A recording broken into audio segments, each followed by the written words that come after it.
Good morning. It is good morning, afternoon, evening, I guess, depending on where you're coming to us from. It is my pleasure to welcome you to the first Life Teaching Conference on Faith and Entrepreneurship. My name is Brett Smith, and I'm honored to serve as the founding director for our Center for Life here at Miami University. LIFE stands for Leading the Integration of Faith and Entrepreneurship. And the center of our mission is to create or advance world-class knowledge and experiences at this intersection. We come here with no pride of authorship. Instead, this is all about building the field of faith and entrepreneurship. And I hope that you see that today.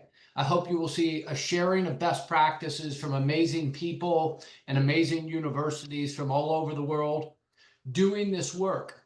And the reality is this work is already happening, but it's happening in many different places that are somewhat disconnected from each other. So part of this goal today is really to build knowledge, to build a network, and to really start to enhance a community of academics doing this work. Think about it as a network of peers. So today's conference actually builds on our motto of an annual Life Research Conference, which is aimed at advancing world-class academic research on faith and entrepreneurship. We have held that over the last 4 years, reaching some 800 different academics across 25 different countries that have participated in, contributed to, and advanced academic research.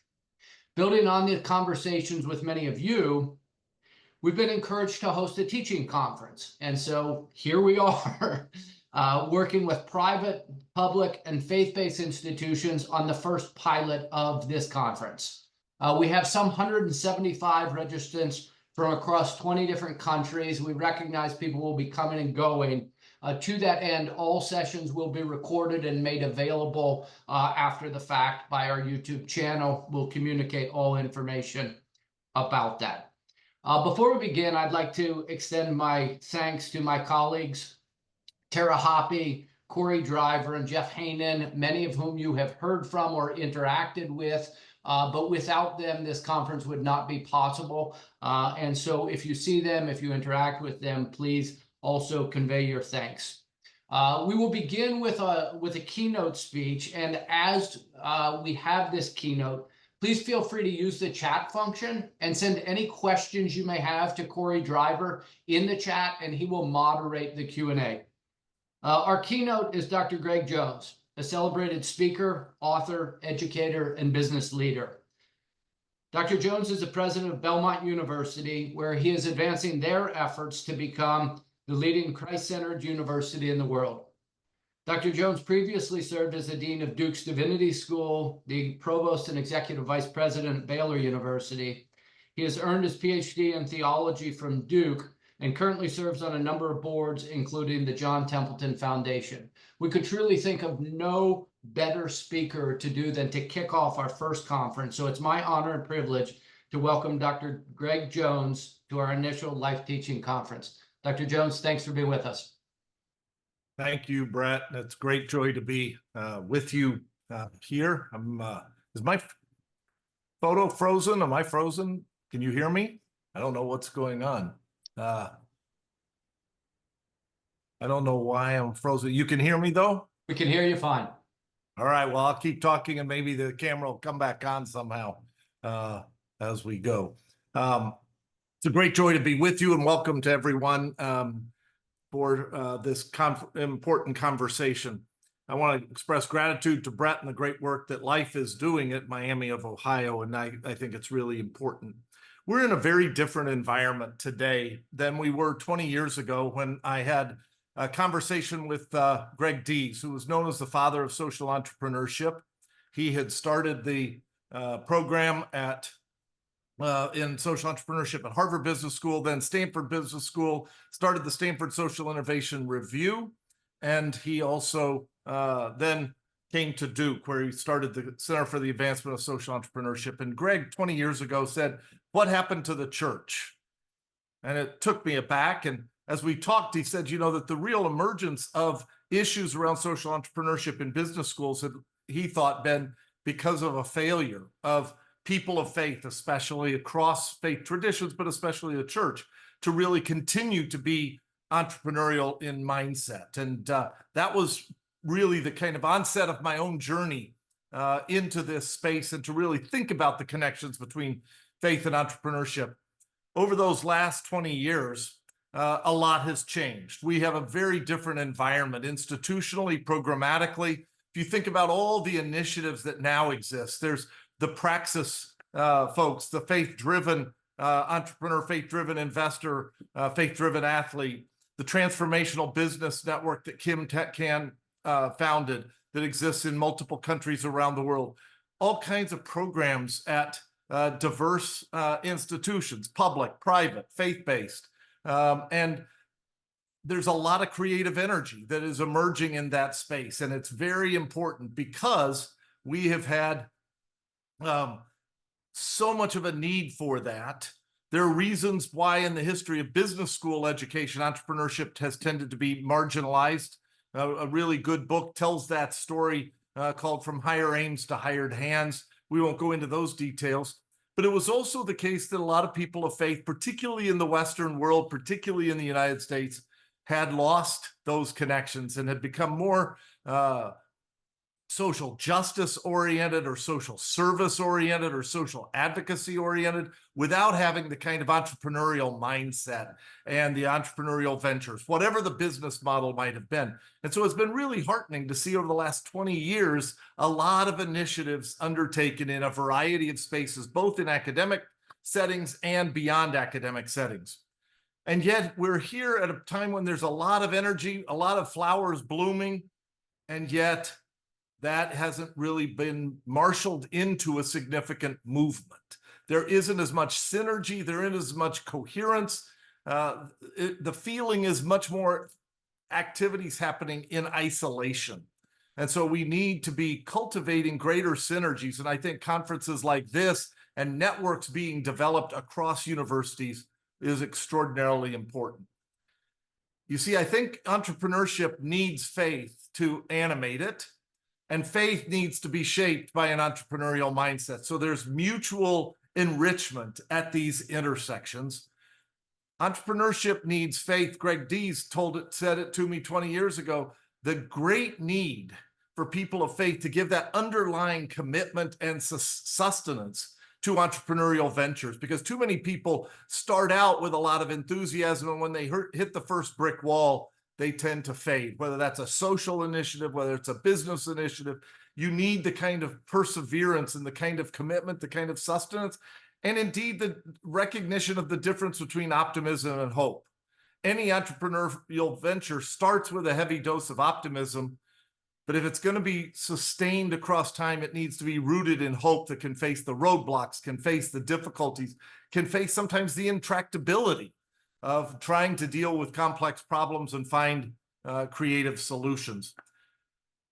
That suggests that we need the kind of diversity of initiatives that's represented in this conference and in the movement, because we need both faith-based initiatives that are explicit about their connection to faith, and what I would call faith-animated initiatives, ones that have underlying roots in faith and yet are articulated and embodied and practiced in ways that are accessible to people of different faiths and also people of no faith.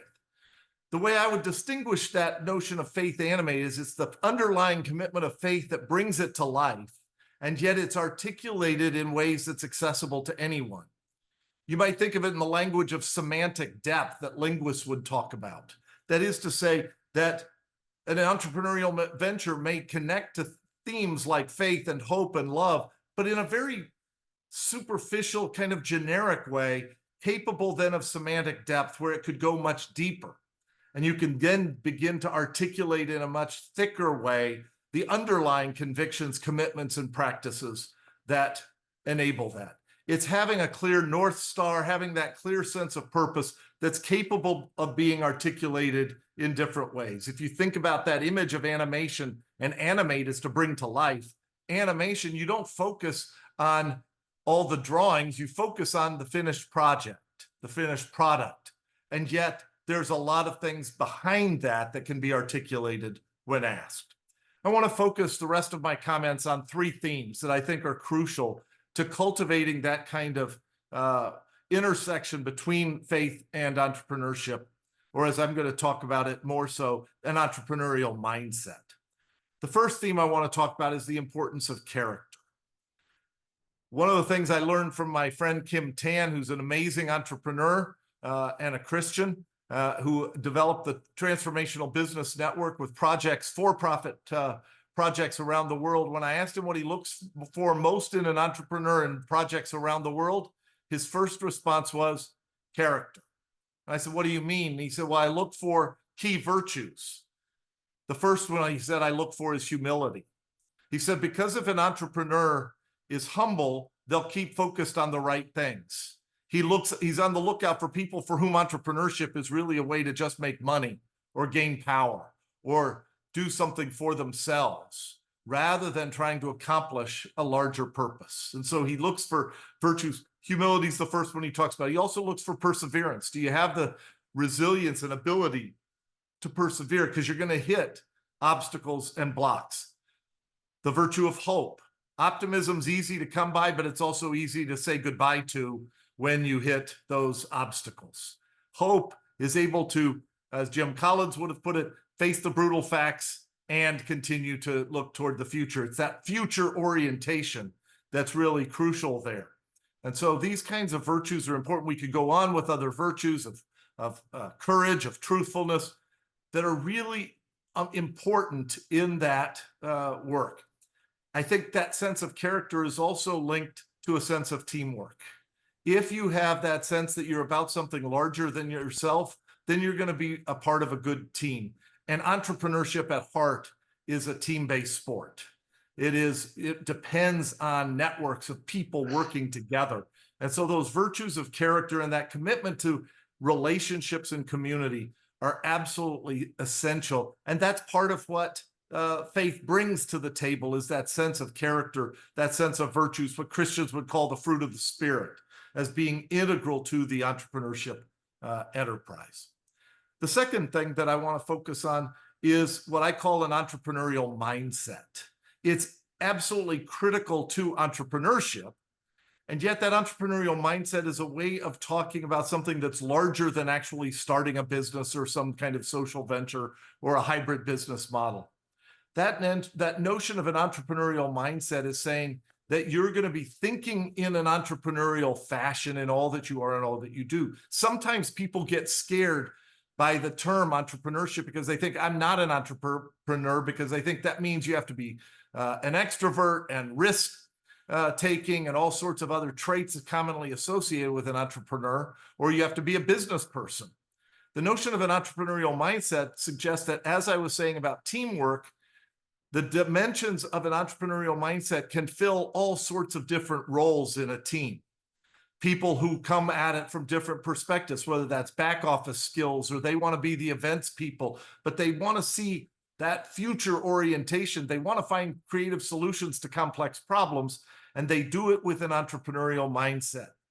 That entrepreneurial mindset means you're waking up in the morning and going to bed at night, thinking in that future orientation, thinking about what are the skills necessary to always stay in beta mode, to keep iterating, to keep growing, to keep improvising in those ways. It's also oriented toward recognition of excellence, because you can't succeed across time and you can't overcome obstacles if you're settling for mediocrity or if you're just half-heartedly involved in it. That's all part of that overall enterprise. At Belmont, we've made entrepreneurial mindset one of our key themes across the entire university. Our Cone Center for Entrepreneurship is based in our College of Business. And yet one of the things we discovered is that out of almost 1,000 new ventures that have been launched in recent years by Belmont alums, about half of them were started by people who weren't business majors. They were coming from one of the other colleges across the university. And so recognizing that an entrepreneurial mindset can be done by somebody in music therapy or in education or in the sciences, whatever the particular vocation or discipline, you can have that entrepreneurial mindset and you can build teams of people from diverse disciplines. It's why that kind of focus on the whole university is really important. Wherever a center for entrepreneurship or social entrepreneurship might be located, you want it to be infused as much as possible across the university so as many people can find themselves and be able to participate in that in important ways. The more disciplines you have coming together, the more likely you're going to find the creative breakthroughs that lead to entrepreneurial success. Because most creative opportunities that are important are going to happen at the intersections of disciplines. So that entrepreneurial mindset also ought to drive the conversations and the interdisciplinary collaboration across the university. And so an entrepreneurial mindset's really important link to character. And then the third dimension that I want to highlight is imaginative storytelling. That's really important because we're needing more and more people to be inspired. We've been suffering in recent years from what I call an imagination deficit disorder. Part of the difficulty people have in imagining entrepreneurship is they lack an imagination for the future. One of my favorite stories is from the book of Numbers in the Hebrew Bible, the Christian Old Testament, where the Israelites are traveling in the wilderness. And between chapters 10 and chapter 21, they have this series of experiences that are set up into an acrostic where you have first the Israelites whining in chapter 10 and chapter 21. They're just complaining about being in the wilderness. And then you move a little closer in and they're whining about the stuff of life, bread and water. And then they get to a little closer and they're complaining about a lack of leadership. Aaron and Miriam are complaining about Moses getting all the leadership credit in chapter 12, Korah's rebellion in chapter 16 and 17. And that's where we think a lot of the issues about entrepreneurship are. We think they're in the area of leadership. But the heart of that story, as you move from outside whining to whining about stuff that matters to a leadership crisis, the real crisis is in chapter 13 and 14, when the Israelites decide they want to go back to Egypt after Moses sends out the 12 spies. They say, we want to go back to Egypt. Egypt was suffering, Egypt was slavery, Egypt was oppression, but it was familiar. And often what undermines entrepreneurship is a lack of confidence in God, a lack of confidence in purpose and the meaning of the universe. And so you want to go back to Egypt. But here's the catch. When I was reading a commentary on Numbers by a wonderful Jewish writer, Aviva Zornberg, she said, when the Israelites decide they want to go back to Egypt, she said, they suffer a death worse than physical death. It was the death of their imagination. A death worse than physical death? The death of their imagination. And so if we have strong character, we have an entrepreneurial mindset that knows how to do business plans, how to chart the kind of startup process and a lean startup for entrepreneurship, you still need that imaginative storytelling that's helping to cultivate that imagination, that re-inspires that sense of faith and trust, that there is meaning and purpose, that we can lean into the future in positive ways. Part of that storytelling needs to be about lifting up inspiring exemplars of entrepreneurs, of a variety of business models from a variety of sectors across a variety of geographical regions that point out success stories and the very concrete ways in which people went from a startup to scaling and to doing things in significant ways. Those are stories like my friend Maggie Baron-Kitza, who was with us for our Hope Summit at Belmont last week, who's done amazing work in Burundi and now in Rwanda as a social entrepreneur. It's about people like Kim Tan, who I've mentioned, who's got for-profit businesses and projects around the world in a variety of sectors, inspiring young entrepreneurs.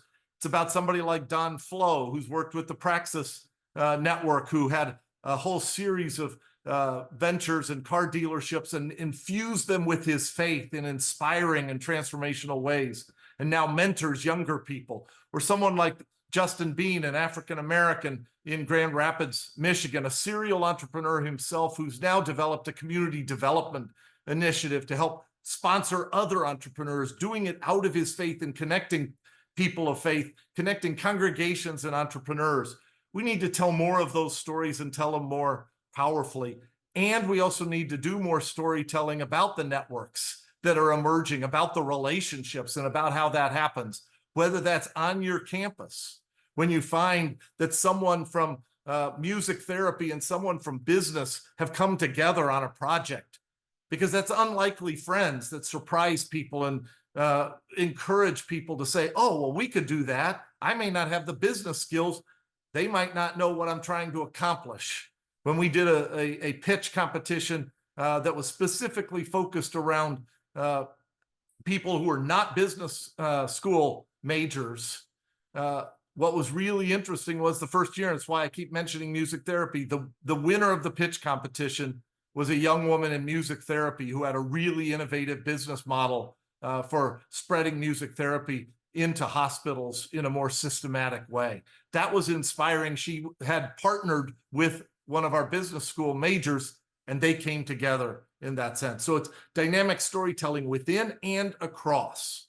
We need the kinds of stories that help illumine why institutions matter for the intersection of faith and entrepreneurship, why networks matter, and why the greatest transformation happens at the intersection of institutions and networks working together.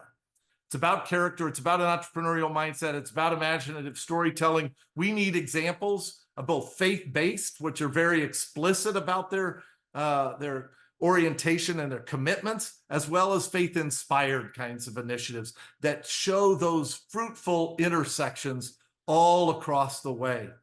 We're living in a time of not only an imagination deficit disorder, but also where people are finding it hard to sustain virtues like perseverance and hope. The better we do that storytelling for inspiration, the more we narrate the intersections of how networks and institutions working together can create both stability and creativity, the more transformational the work is going to become. Our world needs it, our communities need it, our institutions of higher education need it, and that's where we're going to find that renewed sense of purpose at the intersection of faith and entrepreneurship.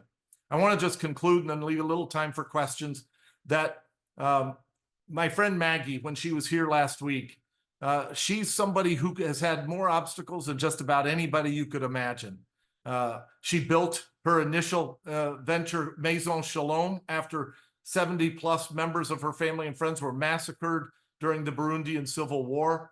She created an incredible ecosystem of ventures, job training and education and healthcare in this rural region of a rural country, poorest region of one of the poorest countries of the world.